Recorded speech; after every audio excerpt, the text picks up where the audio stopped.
Aqui, professor Aécio Flávio Lemos, para mais um bate-papo a respeito da economia mundial, envolvendo bolsa, mercados, envolvendo imóveis, enfim, todo tipo de ativo, envolvendo principalmente governos.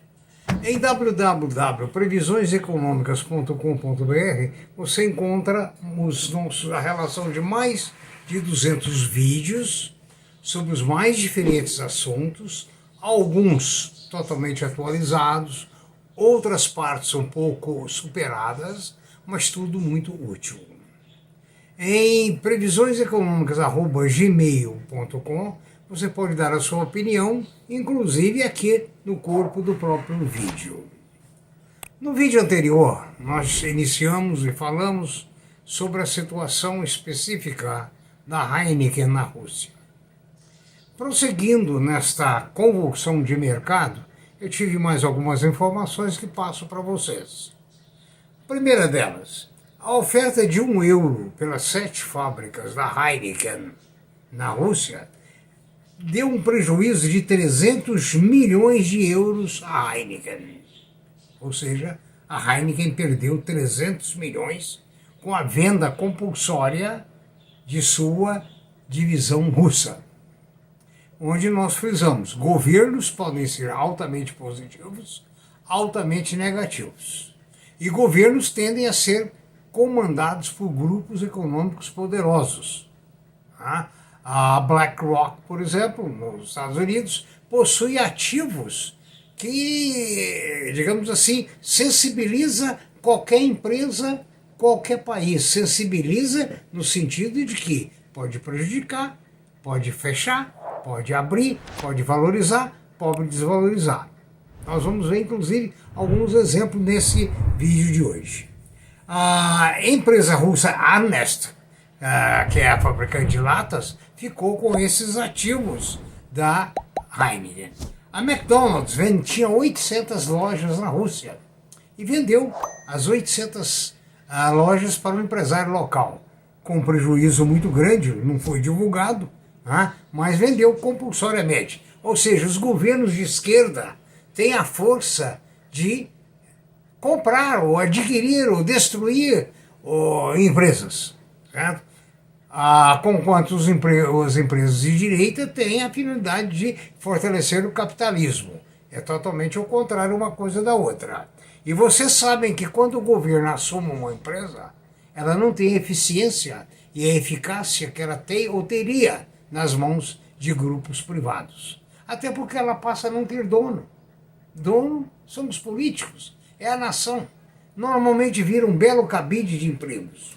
Normalmente. Favorece o pessoal da alta cúpula do partido em desfavor da população. A Coca-Cola também enfrentou problemas muito sérios. Lá não foi revelado o prejuízo, mas ela também teve que sair.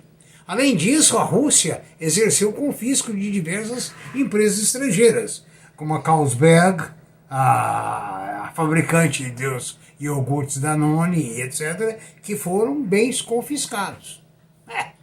Certo? Ou seja, alguém luta, faz as coisas, constrói, vem um governo, apodera. Algumas empresas, como a DP Eurásia, proprietária da franquia Domino's na Rússia, decidiu fechar as portas e decretar falência. Não viu outro caminho. Nós comentamos ontem, coisa interessante, o problema da Dinamarca, que é com os 2 medicamentos, Ozempic e o Wegovy, que desequilibrou a economia dinamarquesa. Veja bem, nós estamos falando de economia, ontem nós falamos, ela fatura mais do que a Dinamarca como nação. E a Dinamarca, você sabe, é um país muito adiantado, admirável, bonito, eu o conheço. Se prevê, muitas vezes para os analistas, uma crise pior que a de 29, que houve a supervalorização dos ativos, como em 2008, nos Estados Unidos, e os mercados desabaram. Agora, os bancos ainda continuam, as empresas, achando que ganhar dinheiro com ações em qualquer circunstância é positivo. Não é. Nós sabemos que não é. Nós vamos ver exemplos aqui, e temos visto exemplos no Brasil.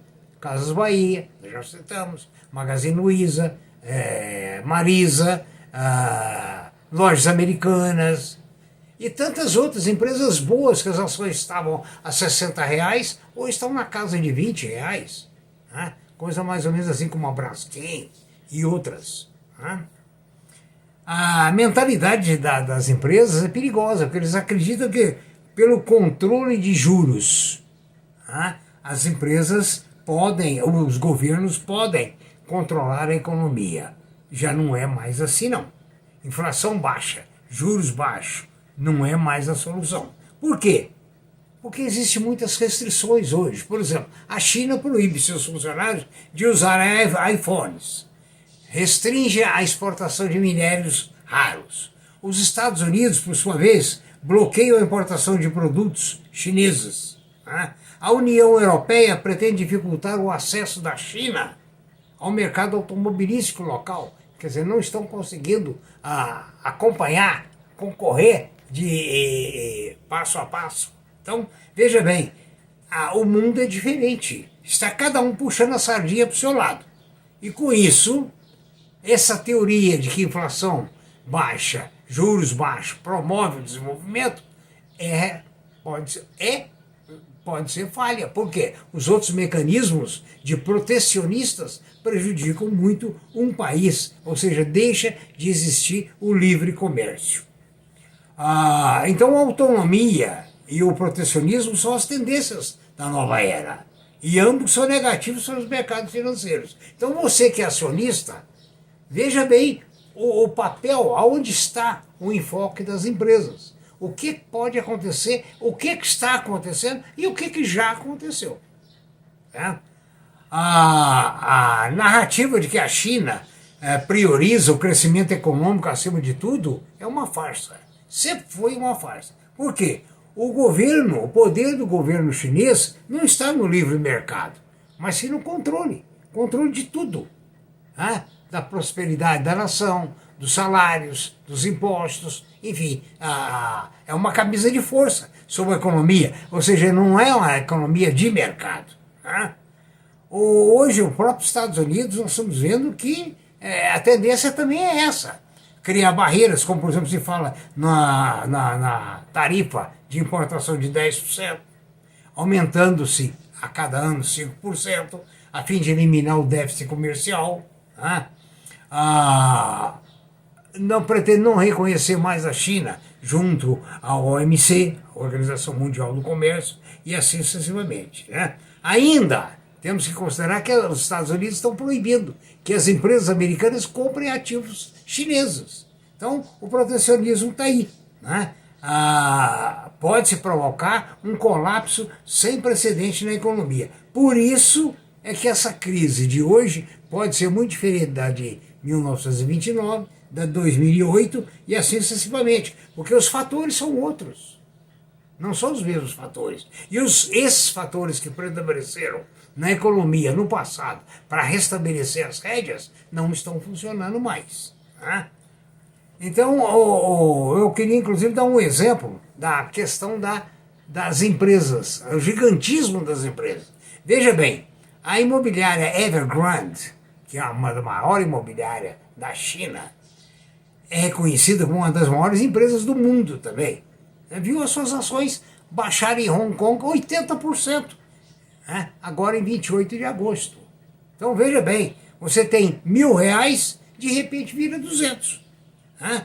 Então ela possuía mais de 300 bilhões em ativos. Né? Agora, por exemplo, ela está com 300 bilhões em passivos. Ela valia antes 50 bilhões de dólares. Agora ela está valendo 600 bilhões. Ou seja, ela está valendo praticamente 1/10 do que ela valia. Então veja a confusão de mercado e de onde você tem que se orientar. No que você vai aplicar, naquilo que pode te dar uma certa garantia, Mesmo que você tem que pensar também que às vezes o retorno pode não ser grande, mas aquele ativo pode te dar uma certa estabilidade.